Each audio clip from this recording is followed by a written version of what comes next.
Okay, picture this. It's World War II. Nazi Germany is on the march, and their entire military, their planes, their ships, their armies, is coordinated by wireless messages sent in what they thought were absolutely unbreakable codes. But in a quiet little corner of England, a totally different kind of war was being fought. Not with guns, but with brains and mathematics, all to crack those codes wide open. Let's get into it. Out in the middle of the Atlantic Ocean, German U-boats were, well, they were having a field day. They were sinking supply ships bound for Britain at a truly terrifying rate. Their crews actually had a name for this period, a really chillingly cheerful one, the happy time. For the Allies, of course, it was anything but. And just look at these numbers. I mean, we're talking about 282,000 tons of critical supplies, food, fuel, everything you need to fight a war, just gone, sent to the bottom of the ocean, every single month. You have to remember, Britain is an island. Without that constant flow of supplies, the whole war effort just stops. The U-boats were squeezing them to the absolute breaking point. Now, over at this top-secret facility called Bletchley Park, the British codebreakers were actually making some headway against the German Army and Air Force codes. But the code used by the German Navy, the Kriegsmarine, oh, that was a whole different ballgame. It was a complete and utter nightmare. And you can see right here just how much harder it was. The standard Enigma machine had 5 rotors to pick from, which sounds like a lot at 60 possible combinations. But the naval version, it had a pool of 8 rotors, which bumps the combinations up to 336. On top of that, their radio operators were incredibly disciplined. They didn't make the sloppy mistakes that codebreakers often rely on to get a foothold. So what you had was a code that, for all intents and purposes, seemed mathematically impossible to break. But inside Bletchley Park's now famous Hut 8, there was one person. The brilliant and, let's say, eccentric mathematician Alan Turing, who believed it wasn't impossible, just, incredibly difficult. He was the one put in charge of cracking the naval Enigma, a task a lot of his bosses thought was basically a waste of time. Turing knew right away that pure math wasn't going to cut it. To break a code this tough, you need a way in, a clue, a weakness, a bit of luck. So the hunt for actual intelligence from the front lines became everything. They had to get their hands on the Germans' code materials, one way or another. One of Turing's most amazing insights was all in his head.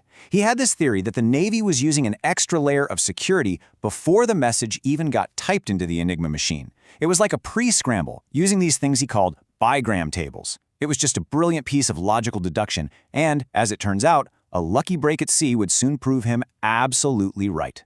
And this is where the tide really started to turn.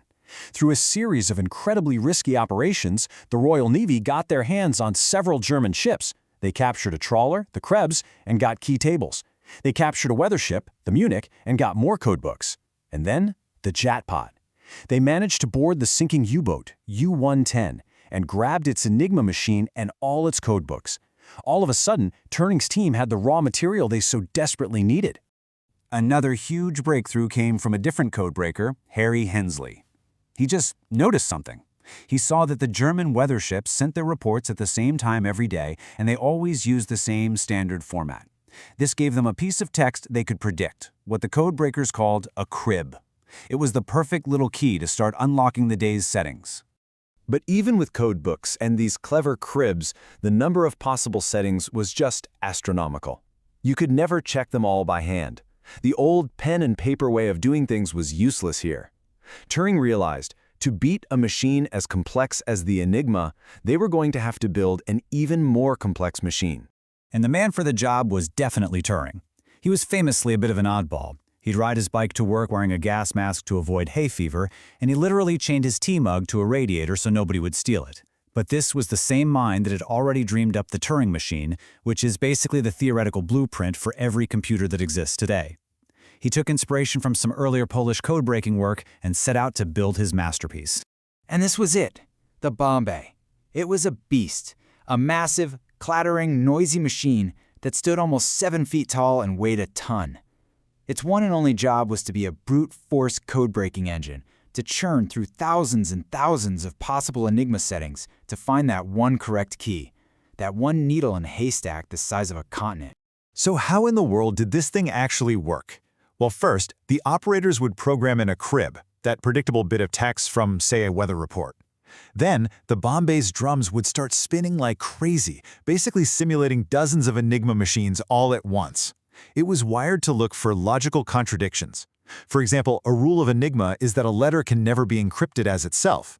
So if the machine found a setting where an A turned into an A, it knew that setting was wrong and moved on. When it finally found a setting that didn't have any contradictions, it would stop, leaving the team with just a handful of possibilities to test by hand. Now, Turing's design was pure genius, but it got a massive power-up from a colleague named Gordon Welchman. Welchman invented something called the diagonal board, which was this really clever bit of extra wiring.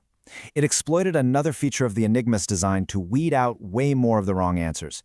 It made the Bombe faster, smarter, and just dramatically more effective.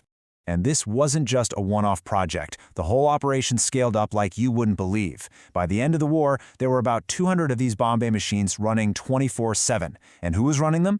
The incredibly hard and repetitive and absolutely essential job fell mostly to the women of the Women's Royal Naval Service, the Wrens. They were truly the unsung heroes who kept Turing's mechanical brains humming. So, with hundreds of machines and clues pouring in, Bletchley Park finally, consistently cracked the naval enigma.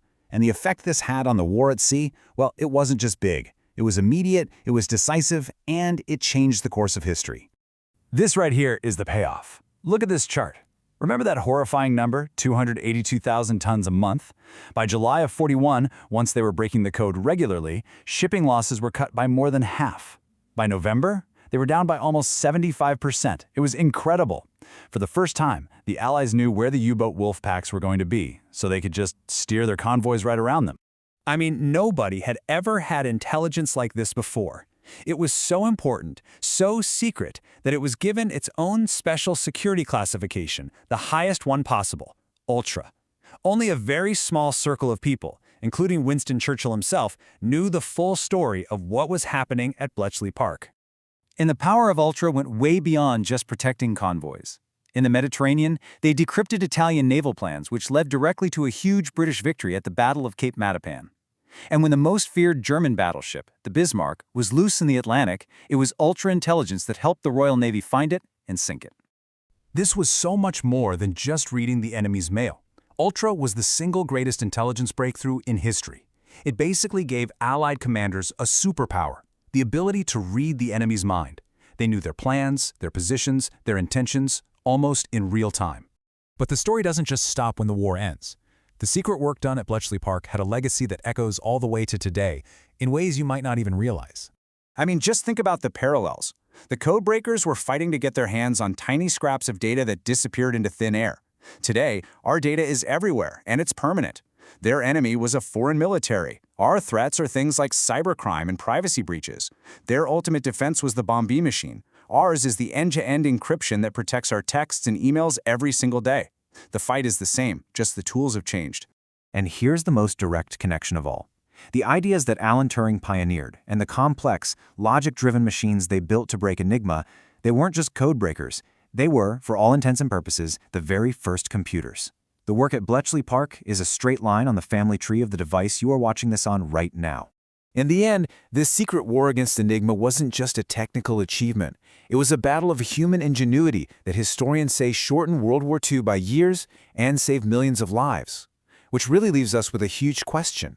They unlock secrets that completely reshape their world. As our computers get exponentially more powerful, what secrets will today's code breakers unlock?